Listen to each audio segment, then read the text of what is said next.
உடைய காணொளி மிகவும் பரவலாக ஓடிக்கொண்டிருக்கிறது.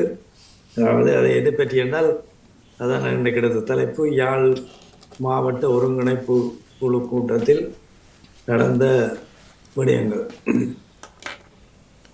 அதில் அவர் கிளப்பின பல விடயங்கள் எல்லோருக்கும் ஒரு அதிர்ச்சியாகவும், பல விடயங்களை இன்னொருவர் ஒரு கடல் தொழில் செய்கின்ற ஒருவருடைய பதிவை பார்த்தேன்.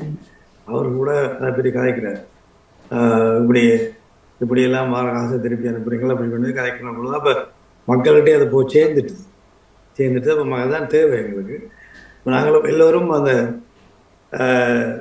சில காலகட்டங்களில் அர்ஜுனா ஆரம்பத்தில் சாவச்சேரியில் ஆரம்பித்ததும் பின்பு அவருடைய நடவடிக்கைகளை பார்த்து சில பேர் அவருக்கு ஏதோ மூலப்படுது அப்படியெல்லாம் கலைத்திருக்கிறார்கள்.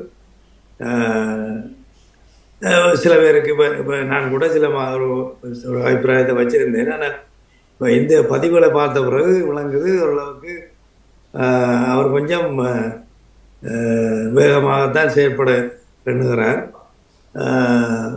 மிகவும் வெளிப்படைத்தன்மையை வெளியில் கொண்டு வரணும் என்று ஒரு ஆக்ரோஷமாக நிற்கிற ஒரு தன்மையை பார்க்கக்கூடிய இருக்குது. அது இந்த கூட்டத்தில் மிக தெளிவாக வருது. அப்படி என்று சொன்னால், அந்த மாவட்டத்துக்கு ஒதுக்கப்பட்ட நிதி சில இடங்களில் அரைவாசிக்கு கிட்ட பாவிக்காமல் திரும்பி போகிறது. அப்போ என்னன்னு சொன்னால், இப்போ எங்களுக்கு டிசம்பர் முடிய போகுது, அதுதான் இந்த நிதிக்குரிய ஆண்டு நினைக்கிறேன். அப்போ அதில் அரைவாசி பாவிக்காட்டி நீங்கள் பாவிக்கல, அதை திரும்பி நிதி அமைச்சுக்கு போயிடும். இப்போ இப்படியெல்லாம் ஒவ்வொரு ப்ரொஜெக்டையும் ஒரு ப்ரொஜெக்ட் எல்லாம் ஒவ்வொரு அமைச்சையும் எடுத்து போகிற உள்ளூராட்சி அமைச்சு, விவசாயம், கடல் வளம், அப்படியெல்லாம் ஒவ்வொரு செக்ஷனையும் போட்டு தான் காட்டுறது. ஒன்றுக்கும் அந்த நிதி முற்றாக பாவிக்கப்படவில்லை என்றது என்னுடைய இது. ஆனால் ஒரு மிஞ்சாத சைடில் பார்த்தால் 53 ப்ரொஜெக்ட் எடுத்து அந்த 53 ப்ரொஜெக்ட் முடிஞ்ச மாதிரியும் காட்டியிருக்கு. இப்போ இதே உளறுபடி ஏனெண்டா அரைவாசிக்கு மேலே நிதி பாவிக்கப்படலை, ஆனால் 53 எடுத்த ப்ரொஜெக்ட் முடிஞ்சிருக்கிற மாதிரி காட்டியிருக்கு.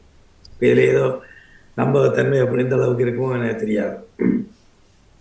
அப்போ என்ன அந்த ஒரு உண்மை இருக்கு என்னென்று சொன்னால், நிதிகள் பாவிக்கப்படவில்லை என்பது உண்மை, ஒதுக்கப்பட்ட நிதி பாவிக்கப்படவில்லை என்பது உண்மை.